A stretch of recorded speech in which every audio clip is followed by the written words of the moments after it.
Mr. Begley and members of the board, we do have 2 items for board discussion this evening. Our first item is in regard to some board policies. At this time, I will turn it over to Mrs. Howard. Thank you, Mr. Smith. Mr. Begley and members of the board, I have 6 pieces of policy revisions to discuss with you this evening. The documents that you see in your board packet are the same as the ones I shared with you earlier this week via email. The first policy is EBCE, Protection for Reporting Safety and Fraud Violations. The Auditor of State recently released a bulletin with recommended revisions due to House Bill 33, and the revisions reflect new requirements regarding trainings for all staff on the Auditor of State's fraud reporting system and how to report fraud. So with that policy change, we would also be removing EBCE E1, Protection for Reporting Safety and Fraud Violations, along with EBCE E2, and replacing both of those with EBCE-E, Acknowledgement of Receipt of Auditor of State Fraud Reporting System Information. I would like to say that as a district that we are providing this mandated training through Public School Works, and that as a board member, you are legally responsible for completing that training as well. So you should have received an email from Public School Works to get that training done. It's a short training. It's an 8-minute video. When it says, "Are you ready to take the test?" don't panic. The test is simply acknowledging that you have watched that video and received that information. You have until November 29th is the deadline for employees and board members to be trained. But if you have any questions or tech concerns or anything like that as you go to do that, please don't hesitate to reach out. Yeah, you look at me for. Mr. Napier, if you need any help, let me know. Yeah. Any questions about that before we move on to the others? Okay. The other 5 policy revisions for tonight to discuss are all necessary due to Senate Bill 168. Policy BDDG, minutes, is revised to reflect a change to when board meeting minutes must be read and adopted. Prior to these revisions, ORC required that meeting minutes be read and adopted at the next succeeding meeting of the board, meaning the very next meeting, regardless of whether that be a regular meeting or a special meeting. But now the provision states that the minutes must be read and adopted at the next regular meeting of the board.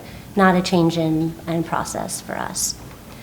Policy ICA, school year/school calendar, is revised to clarify that the existing requirements for boards of education to hold a public hearing on their school calendar no later than 30 days prior to its adoption does not require a standalone meeting, that the requirement can be met by including the calendar hearing at another public hearing or a board meeting, which is what we currently do as well. So again, not a change in how we're proceeding.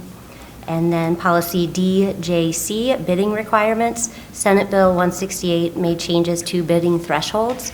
So this policy is revised to remove the $50,000 threshold that's stated in the policy and just redirects them to state law, which is revised code 9.17. And that revised code changes the threshold from $50,000 to for competitive bidding to $75,000, and then they're going to increase that 3% annually over the years to follow. So the policy is simply just making it to where we're directing them to, we're going to make the threshold be whatever the state law says that it needs to be, so that we're not coming to the table and needing to update the policy every year over the next several years.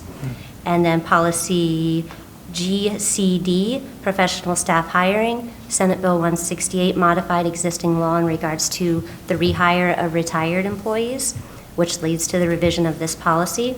Under the existing law, if an employee is retiring and seeking reemployment in the same position, public notice must be given within 60 days before reemployment is to begin.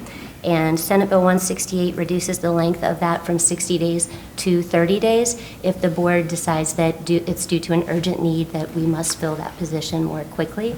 If there is no urgent need, then the 60-day public notice and meeting requirements, that stays intact. It's only if you as a board decide that it is necessary due to the urgency of filling the position. I think it's also worth noting that Senate Bill 168 also eliminates the public notice requirements if the person has been retired for at least 1 year before reemployment is to begin. And then policy GDC, GDCA, GDD, support staff recruiting, posting of vacancies and hiring. Identical changes to the GCD, but it's in regards to our support staff versus the professional staff. So retire, rehire is not something that we do frequently, but we do need to have a policy in place and making sure that they're up to date with the most recent legal updates. And are there any questions or concerns about those before I would move to put them on our next agenda for adoption? Great, thank you. Thank you. All right, our next item for board discussion, proposed substitute rates. I'll turn it over to Mr. Hustle. Thank you, Mr. Smith. Earlier in the week, I sent the board proposed substitute pay rates for our support staff positions. The proposed pay increase is a result of a sub shortage here in the district. As you know, substitutes allow the district to continue providing services to our students. The proposed rate increases will make Fairfield City School District competitive and also make sure that the district is fiscally responsible at the same time.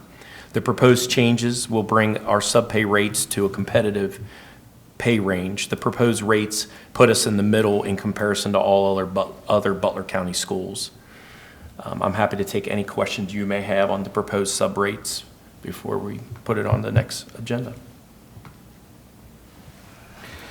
And the genesis of this is just to be competitive so that we can get these positions hired and filled, right? Yes. Currently our current rates are the lowest in the county, second lowest in the county. And, obviously we don't want to go from the lowest to the highest, but this kind of brings us in the middle of the road in terms of competitiveness and within the Butler County schools. Any other questions? Thank you.